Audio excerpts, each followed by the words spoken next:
welcome to Texas Football Talk. I'm your host, Jeremy Lockby, once again joined by my brother Clint. This episode talking safety position overview for the 21 season, led by Texas Longhorn alumnus and football player Blake Gideon. How you doing, brother? Hey, pretty good, man.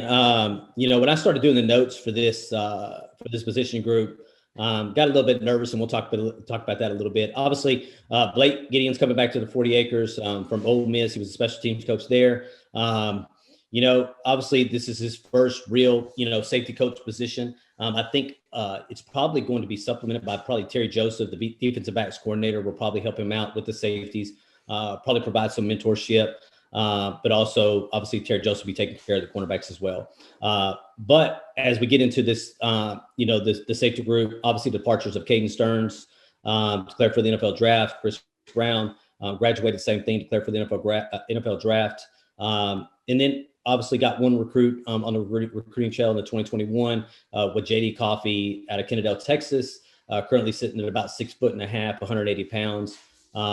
Definitely need him, because we definitely need the depth coming back on this team. Like I said, as I was going through the notes, Jeremy, one thing I noticed is that I started, we get asked this question all the time.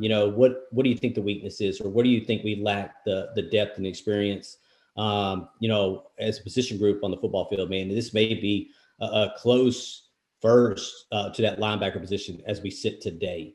I don't know where it's going to sit, 3 weeks from now, 4 weeks from now, 5 weeks from now into the summer, because they may supplement the safeties with some of these other defensive backs, cornerbacks, whatever the case may be. But as we sit today, if you look at what's returning and what we currently have on the 40 acres, there is a concern here for me. Your thoughts, man?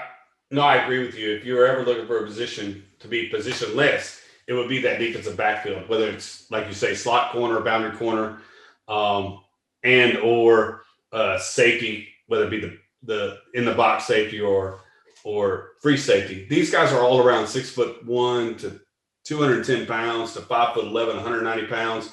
So the body type in this program really doesn't change from the cornerback position to the safety position. So if you can make a guy like Chris Adamora positionless, if you can make a guy like, let's just talk about Brendan Schooler coming back and be positionless. Can you play free and strong? Can you play areas of the football field that you haven't had experience before doing, but may need for you to do that in the 21 season?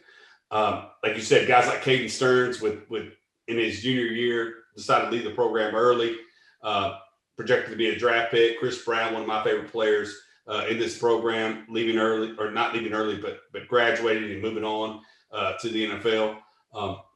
Leaves a hole that we really didn't foresee. And like you said, until you started looking at the depth chart that we left last year. And you bring a guy like JD Coffey in, who's a 4-star recruit out of Kennedale. But the cupboard's not there. But like you said, it's a concern. It's definitely a concern. But yeah. So what do we have coming back? Let's talk about what we have coming back. So obviously Brendan Schooler is was a freshman, all Pac-12 with Oregon. That's what he went to Oregon. He was recruited to Oregon as a safety, came to Texas, actually went to Arizona.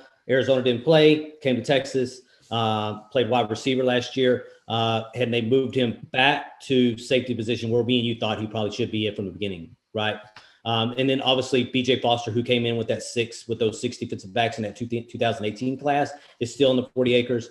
I think BJ Foster, to me, has an opportunity to put together a season that's going to do him really, really well moving forward, and to get him in a higher draft grade moving forward. I really do. I think what's like Caden Stearns, I think BJ Foster dealing with a serious shoulder injury and having that shoulder wrapped up all the time has limited his ability to do the things he needs to. But I think Pete Kwiatkowski will find the right role for BJ Foster in this defense to prepare him to move forward. And then obviously Jaron Thompson, who came in last year, that took the place of Caden Stearns. When Caden Stearns decided he wanted to opt out in the last couple of games, Jaron Thompson came in and played really, really, really well. He's one of those guys that's 6 foot, 190 pounds. He's not a 6'1", 6'2", 6'3" safety. 6 foot. Did have an interception in limited time playing. And then obviously Tyler Owens, we talked about, before, trying to figure out, do you spin him down to make him a DeMarvion Overshown? at this particular point, or do you just let him, stay back there with the safeties? And because if you look at it now, if you add JD Coffee, and again, I don't know what the big boards look like in these rooms as far as position players go, but if you look at it right now, you're looking at 5 current safeties. So putting together a 2 deep is going to be hard enough.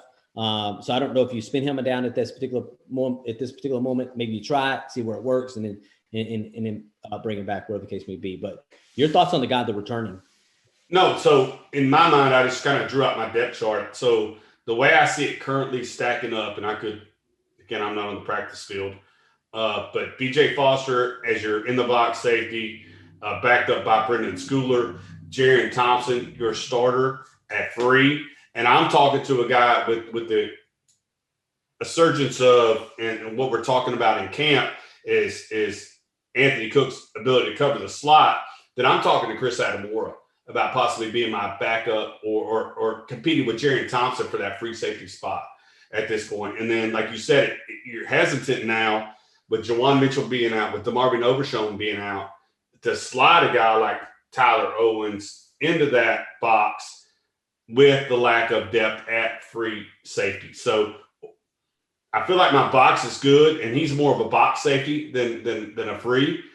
I think you have plenty of box safeties. I think between Schooler, Foster, and Owens, you got strong safety covered. It's going to be Jaron Thompson, and whoever backs him up is your real lack of depth, I would say. Because again, you got BJ Foster as a 5-star recruit. You got Brendan Schooler, who was an All Pac-12 as a freshman, and then you have the ability to groom a guy like Tyler Owens as your in the box safety, where you really need to supplement or reassure me is in that free safety center field spot.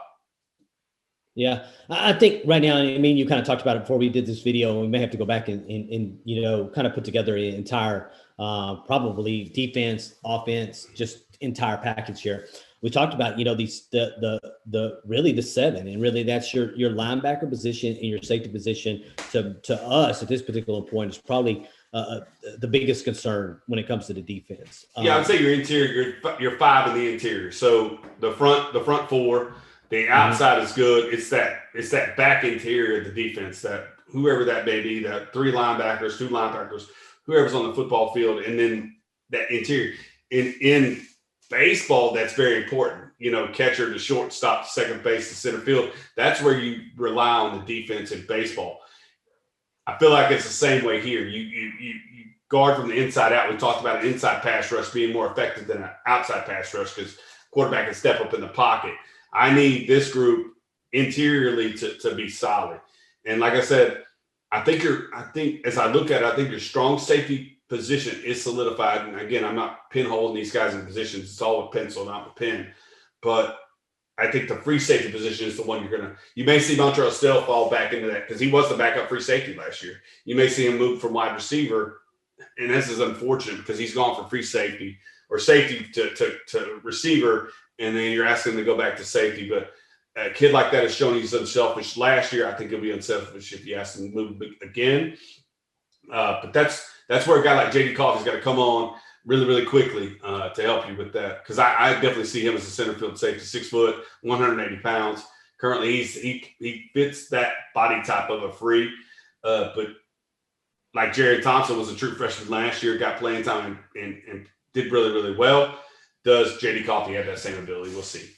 Yeah, we'll see. To me, this is one of the ones to watch in spring. Yeah, definitely. It's really the ones that, and it's really not just watching the guys that are currently in that position group, but it's how are they going to move these pieces around to make sure that they have the right people in the right places at the right time. And I think that's what you're going to watch out for. So definitely safety, linebacker are 2 positions currently right now. As we go through spring practice to see what happens at the end of that going into summer and going into the fall, because I'm assuming if they're going to make moves on guys now on positions, they're going to make them now in spring ball so they can prepare them to their bodies for whatever position they're going to play going into summer. And then obviously playbooks and all that stuff going into the fall to get them prepared to go into the season. But yeah. I think the moves that are going to be made, sooner than later at some of these positions.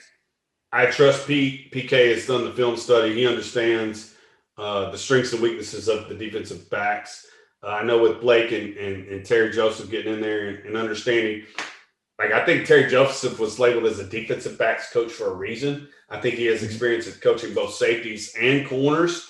And so that versatility allows you to see certain aspects of a kid that you could probably, like, I'm not saying out of words, that switch. To me, body type and ability, he's probably that switch that I would try to move to free safety if I thought it would help my football team and get my best 11 on the football field at one time. But yeah, to be determined. It is be determined, but a lot of defensives are going to really body type and not position. So recruiting for body types, not position, in the secondary, Oklahoma State, they'll say, hey, we don't recruit cornerbacks and safeties. We recruit a specific type of body. Is it the guy that's 5'11" to 6'2" or 6'2", 6 foot, to 6 foot to 6'2". So I think that's what you're going to see moving forward on this defense is really, goes back to positionless football, and it says, okay, hey, you fit the mold of this. We need you to play this, and so on and so forth. But it worked itself out. Really, really excited, man. Hopefully we can get over this COVID situation with spring practice and move forward. Thank goodness you've kind of last year you've kind of got in the habit of doing Zoom calls and all these other things. So I don't think it's going to hurt as much this year if it happens than it did last year when you weren't used to it. But really, really excited about this, and we'll kind of see where this position group moves forward. Any last thoughts before we let them go? Nope. Like you said, it's to be determined for the safety position, but that's it, excited to see what happens. Absolutely, man. So, hey, you can follow us on TX Football, or you can follow us on Twitter at TX Football Talk. You can follow us on Facebook at Texas Football Talk, and on Instagram at Texas Football Talk. Please hit that like button if you like the video. Please comment who you think your two deep is going to be, or who the starter is going to be from the safety position moving towards the season. We'd like to know your thoughts. And if you haven't hit that subscribe button, please hit that subscribe button. It means a lot to us, man. So we appreciate you listening as always, and hook 'em. Hook 'em.